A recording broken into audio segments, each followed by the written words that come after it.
Welcome to Built for This. I'm your host, Brian Briscoe. My podcast features captivating conversations with intriguing people who have found purpose in their lives through their career, family, or life experiences, and just why they were built for this. Through the stories that you will hear, I trust that you will be inspired and encouraged to find just what you were built for. So let's get started. And welcome again to another episode of Built for This. And I think you're going to really enjoy this journey today on the show. I have a very special guest with me. We're going to talk travel. We're going to talk purpose, meaning of life later on in life. But Andrew Motiwalla is my guest. He is the founder and the CEO of The Good Life Abroad. And Andrew, thanks for joining me on the show today. Thanks for having me, Brian. Well, I'm very intrigued because I'm in that age bracket, and I'm very intrigued to this subject that we're going to talk about today, discovering travel and its meaning and its purpose and how it really can affect positively people later on in life. But let's start first of all with how did you find your entrepreneurial spirit and the drive to want to do something like this and create this thing called The Good Life Abroad? But was there anything that sparked like, oh, yeah, this is what I should be doing? Yeah. So the entrepreneurial journey started a while ago, early in life. And I think runs in the family. Sure. I have a lot of uncles and aunts, but I knew I wanted to do something international. I knew I wanted to do something that was good for the world, something that made a positive impact. And I knew I liked business. So those were sort of guiding principles I had from early in my professional career, and I tried to stick to them. The Good Life Abroad is a more recent creation, and that came from a couple of seeds, let's call them.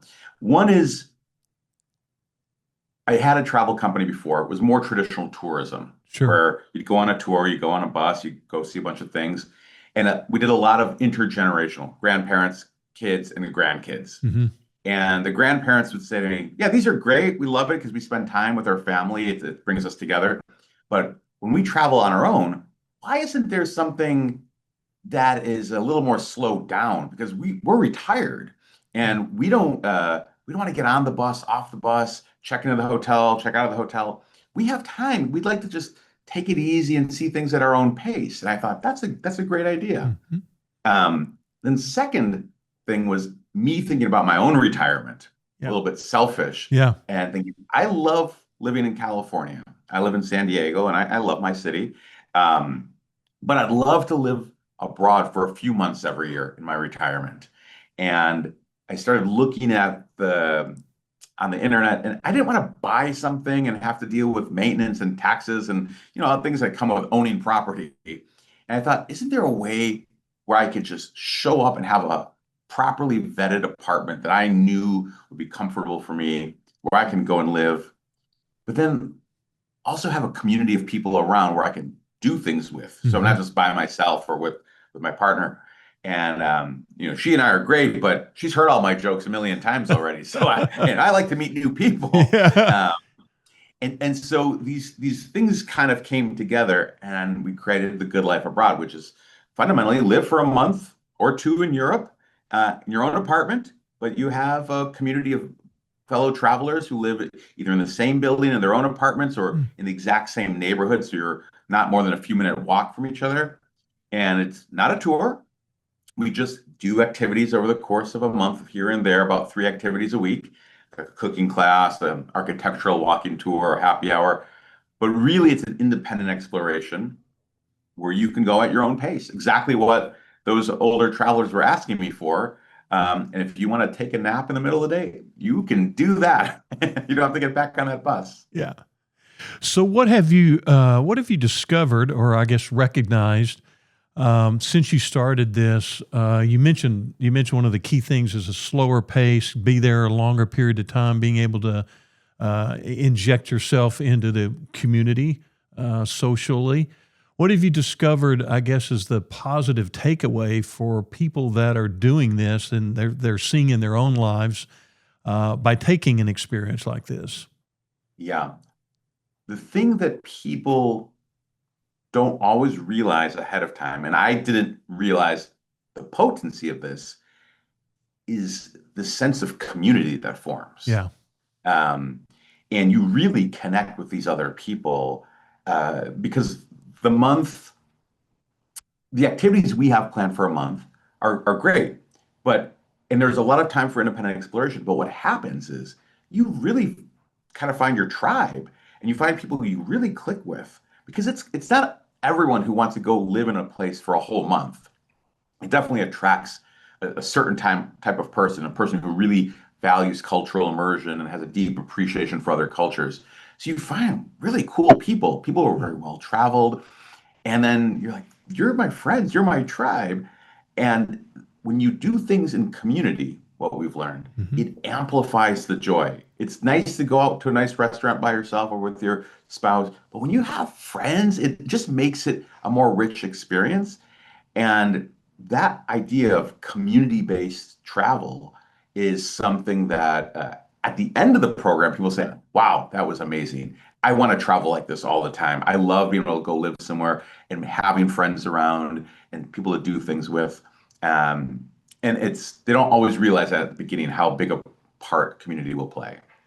You mentioned, Andrew, at the start that you were looking at your own life at the stage of what to do, whatever that kind of thing. So when a person gets to that age, whatever that age might be, and I know this is kind of targeted 55 plus and something like that area, but when we age and get older, how important do you see now travel becoming a really experiential part that is important for a person to connect maybe the physical travel with another kind of a digital component or any kind of a component, but to actually experience something for a longer period of time than just a quick getaway? Yeah. As we age, especially once we get into retirement. Yeah. With retirement, a bunch of things happen, right? There's a loss or not a loss, but a recalculation of identity, even. Hmm. I was an accountant, but now I'm not an accountant. Yeah. I was an accountant, right? I was the neighbor who lived on the corner, but I just downsized to a condo, perhaps, right? I moved to a 50 plus community. Hmm. Um, I'm not a PTA parent. My kids have grown up. So that is an interesting process. So one thing we find from our program specifically is that people find their tribe, as I was mentioning, and they realize, oh, one of my core values I'm realizing is cultural appreciation. Yeah. And these people deeply appreciate there are kind of these other weirdos who want to spend a month in a European city, but I found my people. So that's an interesting thing that comes from travel is you're bonding around a common shared core value. But the other thing I think that's even perhaps more profound is the world sometimes can feel like it's closing, it's getting smaller as you get older. Hmm. I look at my own parents. My dad no longer travels, sadly. And it's not just physical limitations, but he just is getting more nervous about things. But when you travel and you live abroad, for example, like a program like the Good Life Abroad, or any sort of kind of immersive travel, what's great about it is a few things are happening. One, you're learning, you're activating your brain Yeah. because everything is new. The language is different, the public transportation is different, ordering food on the menu in the restaurant is different. And that's great because your brain is firing on all cylinders doing this kind of immersive travel. And then for example, in our program, you're living in a European apartment in a city center. Now, many Americans, they live in the suburbs or live in a community of some kind. Hmm. Often you live in the city center in an apartment when you're younger, typically. Um, and so there's a process of adaptation. You're actually getting pushed a little out of your comfort zone. I mean, for many Americans, they go and go, oh, this fridge is a lot smaller than I have, but you're not doing runs to Costco. You are going to the little market and buying the fresh produce for a couple of days, and then you may go back to your apartment and cook, and that's your refrigerator. It's a little smaller, but and in Europe everything's a little bit smaller. But that process of adaptation of Hmm. taking in new things and that is actually really good for us. Um, and another thing that's really good for us, and it comes up a lot in travel, is how do you face challenges? Yeah. Right? How do you can put up walls and, oh, this is uncomfortable, I don't like this. Or you can reframe things and say, okay, this is an opportunity for me to learn something new. And these processes, adaptation and learning new things and uh, overcoming challenges, it's really important. And when you do that as you get older, the world actually starts to open up to you. I mean, one thing I hear a lot from our clients who've spent a month, now they've navigated the Lisbon subway system, Yeah. right? They've figured out how to take the train to the next town over. Um, they feel a new sense of confidence. Like, I just did this. I just mastered Lisbon, and I'm 60 years old or Yeah. 65 years old. What's next? Like, I could bring on the world. And so the world opens up Yeah. versus closing in. And I want to follow up a little bit more on that. That's fascinating that I sense, or I see that as we get closer and closer to the retirement age and then beyond. And you mentioned the word identity earlier. Yes, we all have had this identity of it's our job or work profession, and then now what? But you touched on several things that, getting immersed in the culture and having to navigate transportation or whatever. But that has to be by doing a lifestyle like this, almost a reinvigoration of starting a new life almost all over again, by facing these challenges, and thus perhaps maybe lengthen your lifespan, give you more joy, I would think, by taking on all the things that you put people in place to do. You just hit on it. I mean, there's a great term that was coined by Dr. Carrie Burnett. I don't know if you've run across it, joy span. Yeah. And joy span, we know lifespan, Yeah. how long you live, but joy span is really about how much joy you have in those years of living. And we're big believers that this type of immersive travel can increase your joy span. That said, you don't have to travel. There's things you could do at home to still be learning and adapting and overcoming challenges and creating community. But for us, because we're in the travel business, we look at how we can apply these principles of increasing joy span through a travel experience. And that's why we've built the program the way we have. Mm-hmm. And it's really interesting because in the book Joy Span, she talks about how this can actually also increase your lifespan because you're increasing the happiness in your life. And these are practices, these are things that anyone can do to build joy in their life, learning, growing, adapting, overcoming challenges, etc., and connecting with other human beings. Travel, is it safe to say that travel could, or immersive travel, extensive long-term travel, could improve a person's passion, their purpose in life? I would think something like this, the program like The Good Life Abroad, would almost restart someone's passion if they were at a point of life of retirement age and they weren't really sure what they wanted to look forward to, but maybe it gives them new passion and purpose. You're so right on.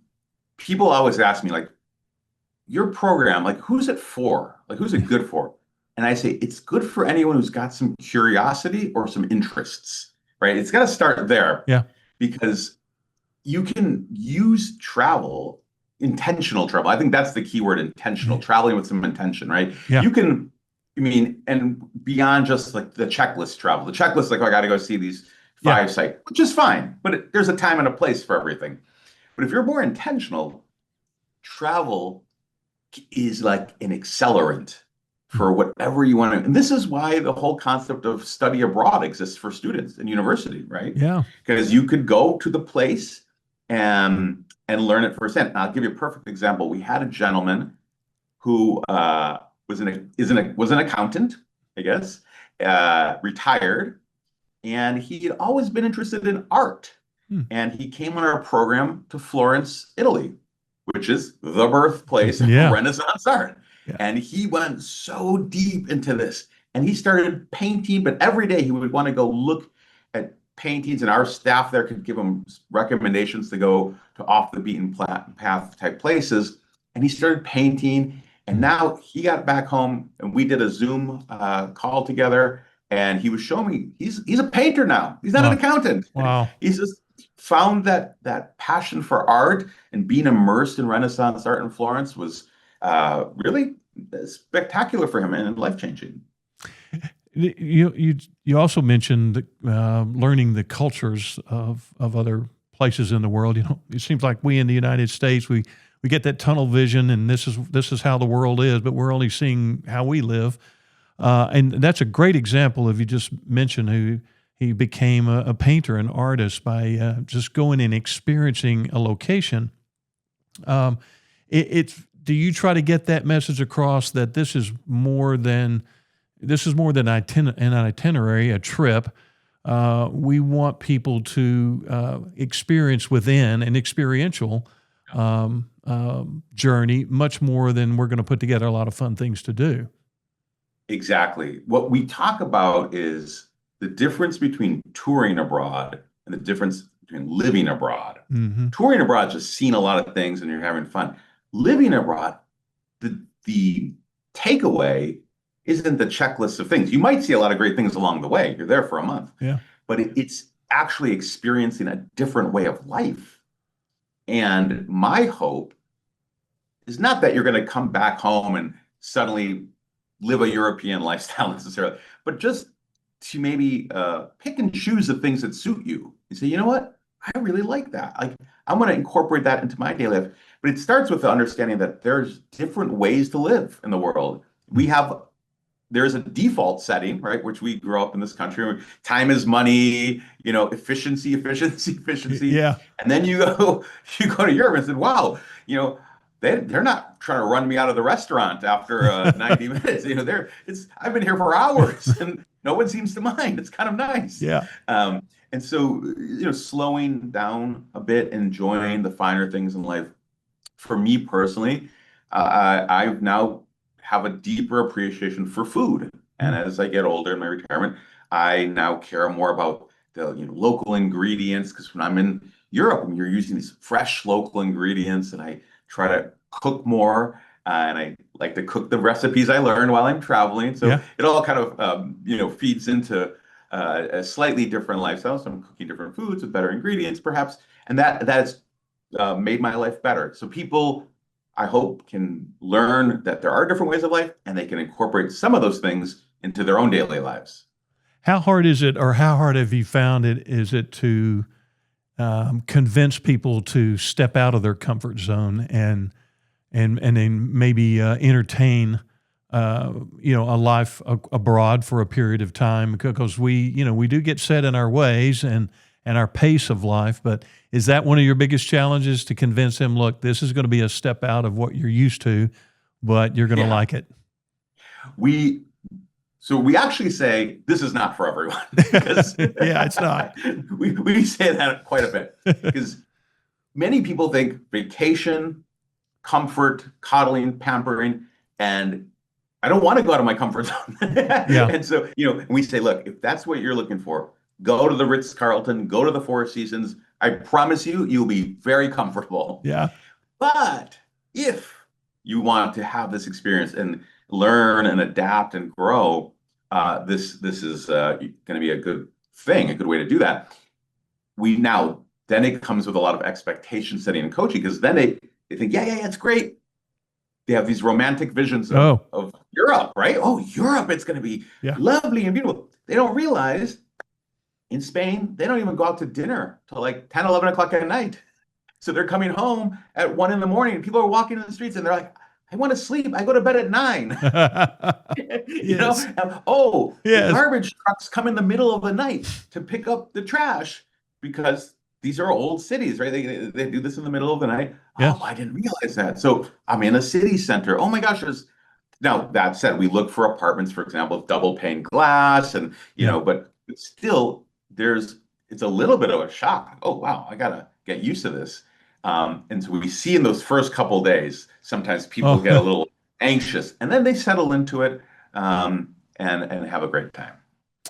What kind of fears do you think people face at retirement age, that they're not really sure what the answer is beyond retirement, and what to do, and how travel can be part of that remedy for that fear?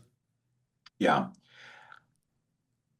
travel can, but sometimes people just travel to fill the void. Yeah. And and so that's something I try to talk to people about and say, I think traveling with an intention Hmm. is the first step. So what's your intention? Who are you? What are you interested in? Is there something you'd like to explore? Are you curious about something? Maybe you are interested in World War II history, for example. That's a great thing, right? Let's start there. Yeah. And then let's pick a destination where you can dive into that and really explore the history and go to museums and learn things. But just traveling for travel's sake sometimes might leave you still feeling a little empty. Um, and I'll tell you, I met with one of our past clients. Well, clients because they did this program with us Right. in our very first group ever when we first launched. And he said to me afterwards, "You've changed my retirement." Because the thing that had always been missing for us, him and his wife, they travel a lot, Hmm. is this idea around community. Yeah. And now they do 2 trips a year with us. They go a month in the spring and a month in the fall. And he said, "Andrew, we love it because we first pick the destination. Okay, we're going to go to Barcelona. But then we research the subway lines and the restaurants. And it's a lot of fun just thinking about all the things we're going to do. Then we go on the program and then we meet a lot of people who are like-minded. Mm. This is our tribe again. That comes up a lot. And then we become friends. And then we come home and we go visit our new friends. And we go to Texas and we go to New York and California and meet up these people because we had such a great time. And then we start planning our next trip. And then that whole process repeats itself. And so it is, but it's a sense of community that brings joy. And I think there's so many scientific studies out there about what does bring happiness and joy into people's lives, and it's relationships. It's a relationship with other people. And so intentional travel in the way that we do it is about fighting loneliness, really. Yeah, and you led right into my next question, and it's really expounding on the word community, which is what you're all about with your intentional travel. We live in a world and a time where we're all attached to this thing here, and we're buried into whatever that's saying to me, and guiding our world. But to be able to put together an experience like you're doing, where it exposes people to other communities and other people because of where we are in our world and our lives in this fast-paced thing. If you could talk a little more about the impact that community and through this intentional travel can have on a person, like you just said, when they come back from a trip, how it's changed them or impacted them. Yeah. Travel is an interesting thing because it's an intense experience.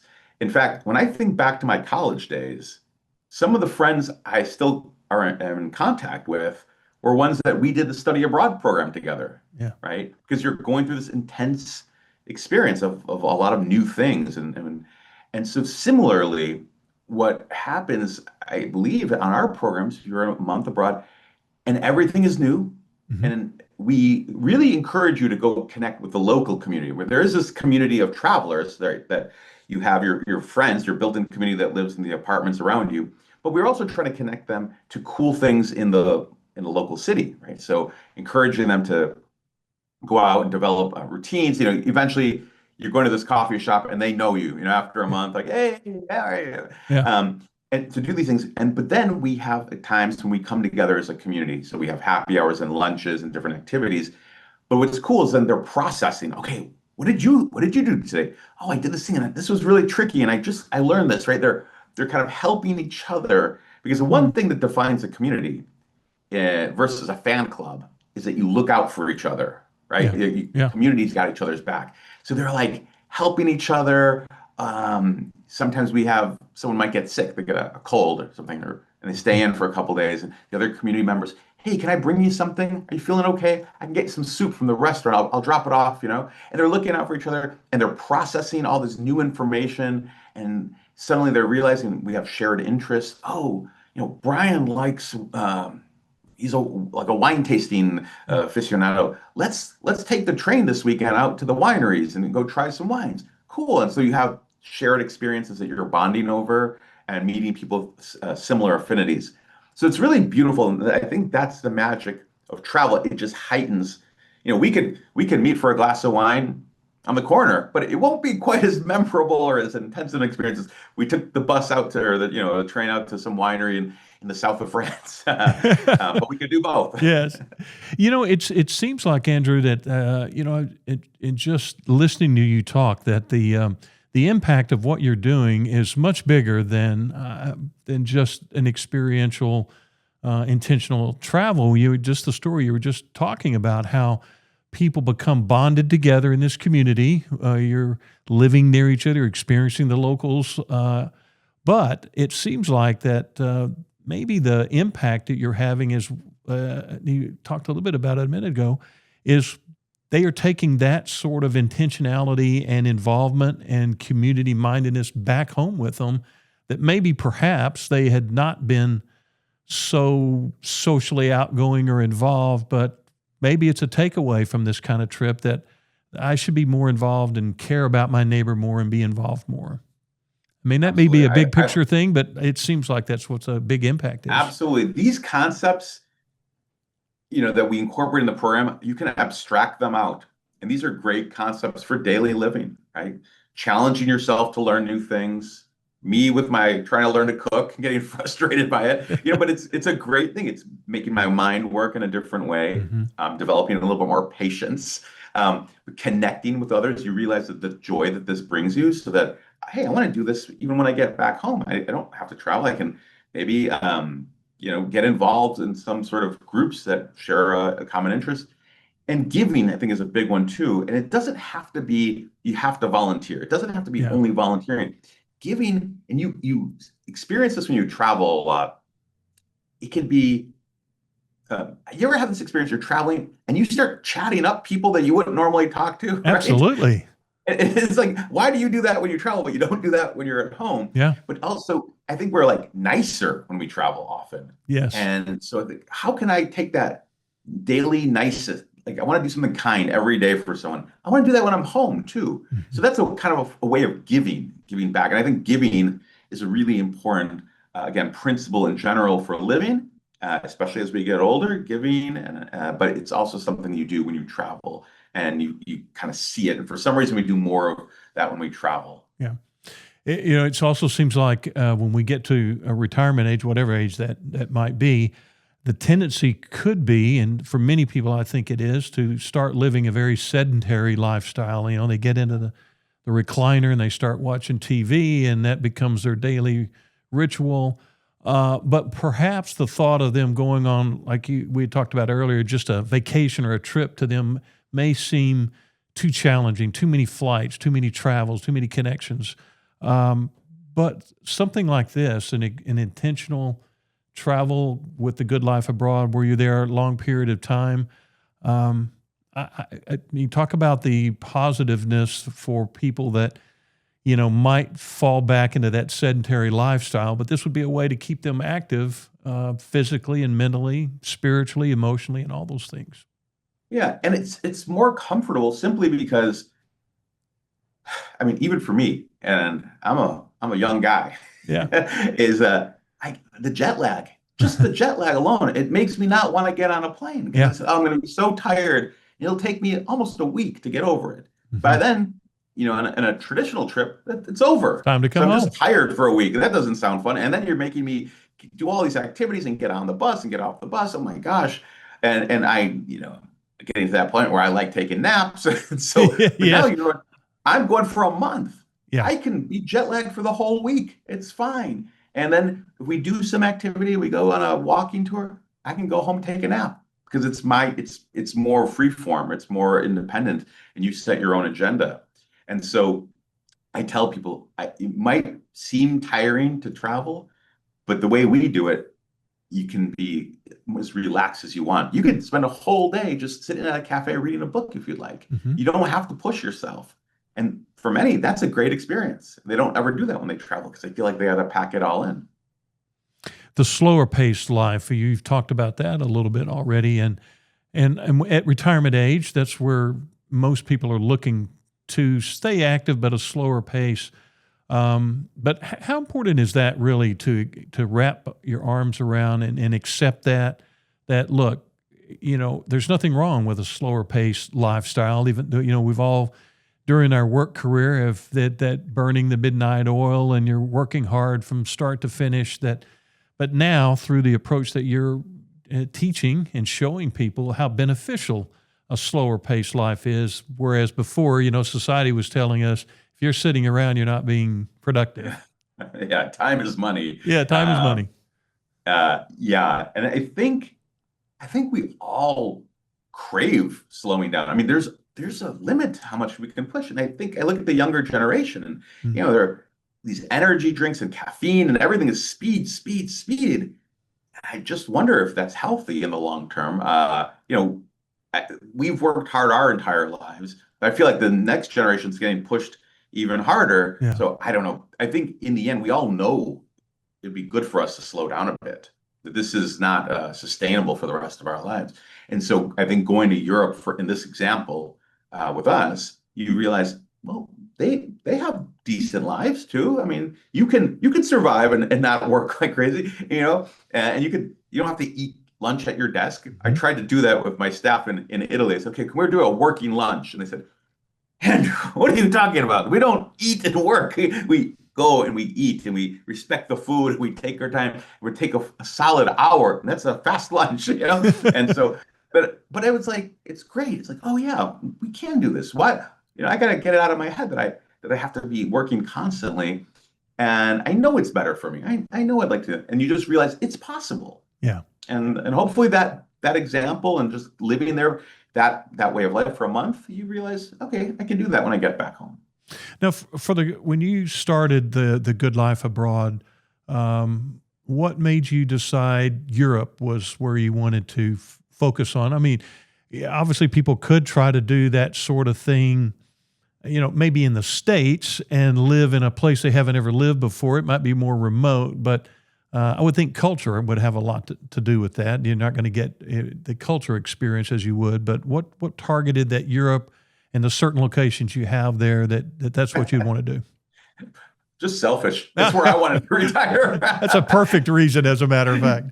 So let's start there. Let's Okay. start. What would I do? I like it. I like it. And I thought, a lot of people think about living abroad. Many people think about becoming an expat. I'm going to move abroad permanently. Yeah. Right. This is a thing. In fact, when I started this, I thought that would be a lot of our customer base. It'd be people looking to live abroad, and they would do our program for a month as a way to test it out, a test drive. Yeah. Turns out that's not it. That's a small percentage of our people, but it's a great way to test drive living abroad. Most of our people, 85% of them, it's just a travel experience. Yeah. But a lot of those people want to retire abroad as a way of stretching their dollar a little further. Okay. And that doesn't actually happen in Europe. That happens more if you move to Asia or Latin America, people who retire in Thailand or Mexico. And that's a different audience. And I knew I didn't want to necessarily focus on the people just trying to stretch their dollar, because they probably are not the kind of people who are going to then pay for a program, right? To offer that, because obviously when you pay a program, there's a lot more layers of service and value, but it costs more. Yeah. So I thought, okay, there's going to be a disconnect. People who would go to Europe, they're not trying to stretch their dollar. They want to enjoy the life, and they're probably more willing to then pay for a program that provides a lot of support along the way. You mentioned the gentleman earlier who went and discovered his dream in his life of being a painter, becoming an artist. For you, as someone who's putting together and your team of putting together experiences like this, what does it do for you in what you had, your dreams and your aspirations of why you wanted to do this for others? But when you see someone like that discover that, or they discover, you mentioned food for you, they discover maybe I'm a chef and I'm going to be a really great creator of this food. Is that the payback that you get when you see people take away something that's going to be different in their life? I mean, it goes back to the core. I was built for this. There you go. I mean, this goes back to fundamentally who am I as a human being? Yeah. I, for my entire life, and all of my personal friends know this, I like to make people happy. I like to create fun. I'm the guy who's throwing the parties, or hey, for my 50th birthday, we had like 30 people fly down Mexico City, and I put on this crazy weekend with shows and private dining experiences, and it just brought me joy to see my friends having such a good time. Uh-huh. And so that's just who I am. I like to have fun. I like to spread joy. And to me, when I talk to our alumni of our program and I see even the evaluations come back and they're rated so high, that's just resonates. This is why on this planet, I believe. Could you see yourself doing anything else when you said you've been an entrepreneur from the very early age? Was there any other journey, or did this kind of thing always be in the back of your mind? Yeah, it's funny because you can force yourself to do other things Sure. that you weren't built for. But Yeah. so this is what my professional history looks like, a zigzag. Uh, so I started out with student travel for high school kids, Okay. right? Travel, immersion. Yeah. I was in Educational. education. I was in the Peace Corps myself. Okay. Um, and I wanted to create a Peace Corps-like experience for high school kids to really show them, to immerse them in developing countries and learn firsthand about what's happening in the world. I think it's important for people to be globally aware. Um, but you can imagine, working with students can sometimes be frustrating. Young Challenging at kids, best. they haven't fully, developed that prefrontal cortex. So they can do Right. some dumb things at times. And then you have the parents on top of you. And so then I started a software company. Mm. And I did that for a while, but because I like entrepreneurship, I like the challenge of figuring out a puzzle, right? Everything's a puzzle. Okay. Yeah. Who is the market? What's the customer? How are we going to solve their pain points? Et cetera. So there's a lot of puzzles that come in entrepreneurship. But eventually the rush of figuring out the puzzle wears off. And then I'm like, oh, but I love cultures and travel and people, and then I go back into something in travel. And so that's been because that's what I was built for, right? Yeah. Is creating these immersive experiences that are enlightening and also joyful. And so I think at this point, I've now found my calling, Calling. and I'm really happy with what I do. And it's always great when you can say you love going to work every day. It seems like, what did the Peace Corps lay as a bedrock foundation for you that now, these many years later, you are able to instill some of those same kind of things for people to experience in their own lives? Yeah, yeah. It was really great when I was in the Peace Corps. You lived 2 years in a remote village in Central America. Wow. But during that time, I had my cousins came to visit me, my sister came to visit me, my parents came to visit me, and I just loved showing them around my little town. This is Mm-hmm. a town of 500 people with very intermittent electricity. Yeah. And it's not a place you would ever read about in a guidebook and say, you should go there. And I would show people, my family that came to visit, some friends that were around this town. And for me, it was the most special place on earth. And they would laugh and say, we would visit my town for a few days and then we'd go off to the beach or do something more touristic. Yeah. And they'd say, your town? That was the highlight of my trip. That was so cool because, you really got to live the local life. We'd get up early in the morning with the farmers. We would ride the horses out to the cornfields. We'd work alongside the farmers. We'd ride the horse. We'd eat the packed lunch out in the field that the lady made for us. Ride the horses back. We'd take a siesta, and it was just great. This is completely different than if you came to Honduras on a tour. You would never have this experience, and I think it's a cool experience. Now, maybe I'm crazy and I find these things cool, but I think other people might. So I think Peace Corps was very important for teaching me the difference between just touring abroad and living abroad. Living abroad. Uh, when you connect with the local people, or the people that are coming on your trips to live, or the experiences, not trips, but then to connect with the local people. I remember really, and it's funny you should just mention that the trips, or the experiences that I've gone on, the most enjoyable ones have been when I've been there over a long period of time, stayed a long period of time, and been able to get off the so-called beaten track and find the places and the people to interact with, and it's not anything you would find in a tour guide, tour book, but it's just local people. And to me, it seems like that your what you have to offer people to do is that kind of an experience, is to something they would never really get to do on their own, to be able to get into a community, a local village, and interact with the food, people, culture. I mean, that seems to be an invaluable takeaway that is not really being offered in too many places that I know of. Yeah, I tell people all the time, when you go on a tour, you're going to forget all the dates and facts and when the palace was built, the king and whatever, but you're going to forget all that. You're Yeah. going to remember the people you met. And that's key. And if you have such a packed itinerary, you're not going to leave time and space to get to connect with people. And if you really click with someone, suddenly it might become a serendipitous encounter and hey, let's go out to dinner, or let's hey, come to my daughter's, this has happened to me. They come to my daughter's birthday party. Okay, now Yeah. I'm at an Italian kid's birthday party. But what a cool cultural experience. I will never forget that. Yes. In the time we have left here, what's out there next? Are you looking to expand this idea? Are you looking to go to more cities? What seems to be on the Yeah. horizon for the good All of life the abroad? above. All of the above. Yes. No, we're always going to new cities. There's Yeah. some big gaps in our portfolio. We don't have anything in Germany yet, for example. We don't have anything in Ireland yet. We're working on these. We don't have anything in Scandinavia. So there's that. Hmm. But what we're also finding is this idea of the community and these principles for living really resonate with our people. And can we expand that, not just travel, but can we bring that community together somehow? And I don't know exactly what it is, but I do these webinars, for example, and we have hundreds of people who come and they want to interact with us and engage and they want to connect with each other. So I don't know what that means, but my hope is that we can take that community feeling that we have all across our programs and maybe bring that to be a bigger community even when we're not traveling.